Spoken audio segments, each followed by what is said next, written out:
one girl. There's one girl in there that strips the veins out, and she's like really quick at it. Yeah, the rapid.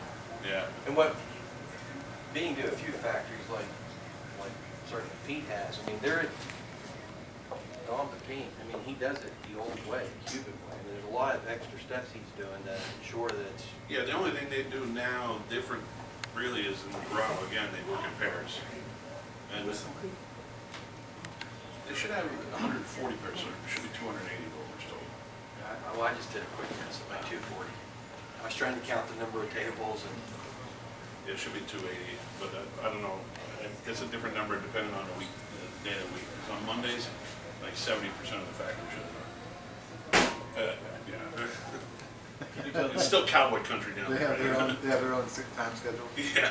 What's that? You make different brands in Miami than like Broadway. I do actually. The original cigars that we made in Miami, we still make in Miami. But like Brown Label is the main brand. All the new sizes that I do in Brown Label, I make in Nicaragua. I couldn't add more production in Miami. We roll just under 400,000 sticks a year in Miami. And then if we're doing anything for Europe, for our European sales, we do everything in Nicaragua. It's too costly to make it down to Miami, ship it to Nicaragua, and export it. Is the U.S. your biggest market? Or Yeah, we were talking about that. That Dan in 1 year could do what Germany does. Oh, really? Yeah. How about And Germany does really good for us, but Right. yeah. They smoke cigarettes in Europe. In Miami, but just my brand alone total between Nicaragua and Miami is, plus I have a sister company that is another one of my companies, but my brother and two friends run it. Just a little over 2 million cigars a year. Wow, congratulations. But that's small for our industry. Right. But I'm happy to be at that level, but it's small for our industry. And then of course you have like the Garcias. Last year they had the #1 cigar of the year. Well, it was for 2012, but they released the rating in 2013. Right. So I think collectively between my brand, their brands, the brands they make for Ashton, some for Nesta Brand, and a couple of companies, I think they might have done like 11 million cigars. Wow. Yeah, that's a lot. At one time, the 2 million was actually one of their biggest clients. Not anymore. They're their biggest client finally. It took a long time for them to become their own best client because Tatuaje was always in the spotlight for them, and then when Ashton came in, that was a big deal for them. So now it's them, and they got some great things coming too. So I think we got all the way down. I'm taking credit for that name. Pete, for the benefit of those who aren't aware, how did your cigar journey begin? Do we have to go through that again? I was a musician who,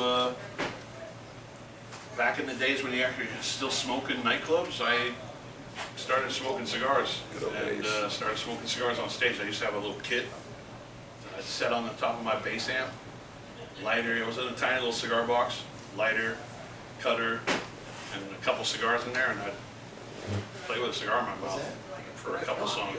What kind of I learned music? breathing techniques. What kind of music did you play? Heavy metal. So my head was always down, so a lot of smoke hitting my eyes. That's great. Yeah, we started off as like a hair band though. Yeah. So like you're talking about like 80s metal and. Pre-tattoos?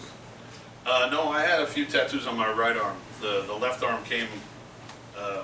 Actually, I started my left arm when I started the company. As a fan of Every year you had a new one?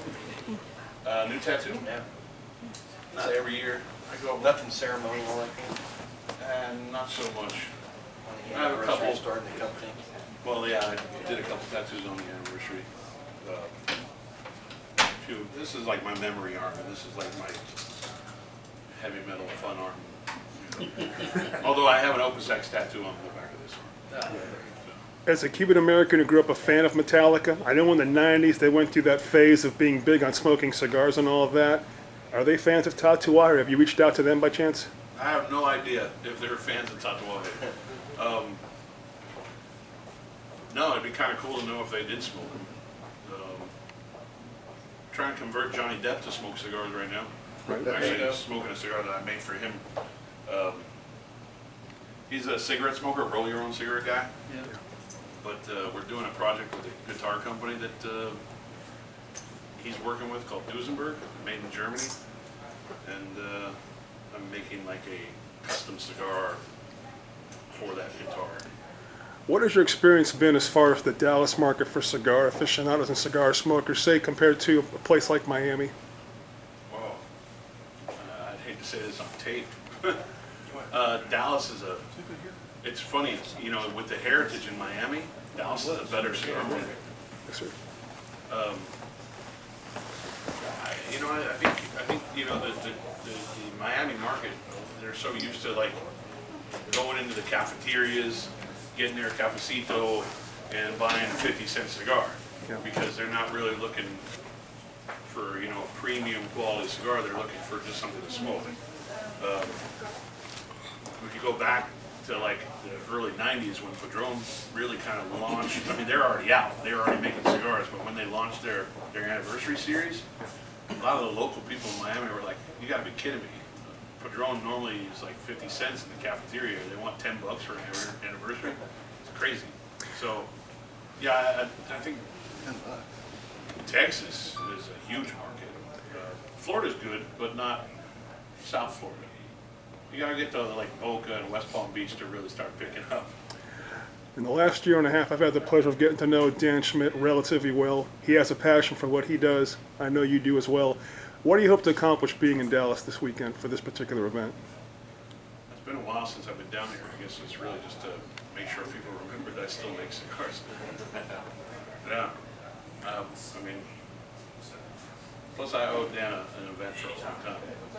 Oh, not much. Welcome to We're Dallas. saving it up for something very special. Glad we could have it here. Yeah, Yeah. it's just trying to get some of that Dallas love back.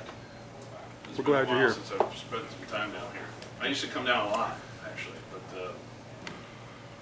kind of ended up realizing I had other parts of the country to visit. It turned into a travel nightmare for me. Send more 2003s. Those are always around.